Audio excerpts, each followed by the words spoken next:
Hello friends, உங்கள் இன்ஸ்டாகிராமில் வெறும் 18+ கண்டென்ட் வருதா? அது எப்படி ஸ்டாப் பண்ணுறதுன்னு பார்க்கலாம் வாங்க.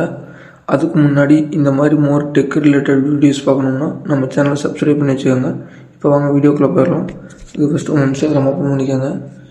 இன்ஸ்டாகிராம் ஓப்பன் பண்ணிட்டு கீழே உங்களுடைய ப்ரொஃபைல் பிக்சர் இருக்கும், அதை கிளிக் பண்ணுங்கள். அதை கிளிக் பண்ணால் 3 டாட் ஐக்கான் இருக்கும், அதை கிளிக் பண்ணிக்கோங்க. அதை கிளிக் பண்ணி உள்ள வந்துட்டு கீழே ஸ்க்ரோல் பண்ணிங்கன்னா கண்டென்ட் அண்ட் ப்ரிஃபரன்ஸ்னு ஒரு ஆப்ஷன் இருக்கும், அதை கிளிக் பண்ணுங்கள். அதை கிளிக் பண்ணி கீழே லாஸ்ட்டாக பார்த்தீங்கன்னா ரீசெட் சஜஸ்டட் கண்டென்ட்னு இருக்கும், அதை கிளிக் பண்ணுங்கள். அதை கிளிக் பண்ணி கீழே பார்த்தீங்கன்னா நெக்ஸ்ட்னு ஒரு ஆப்ஷன் இருக்கும், அதை கிளிக் பண்ணுங்கள்.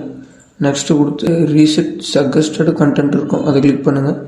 அதை கிளிக் பண்ணி கன்ஃபார்ம் பண்ணுறதுக்காக மறுபடியும் கேட்கும் ரீசெட் சஜஸ்டட் கண்டென்ட்னு, அதை கிளிக் பண்ணுங்கள். அதை கிளிக் பண்ணி உங்களுடைய கண்டென்ட்டை ரீசெட் பண்ணிட்டு வந்தீங்கன்னா உங்களுக்கு 18+ வீடியோ வரது இனிமேல் ஸ்டாப் ஆயிரும்.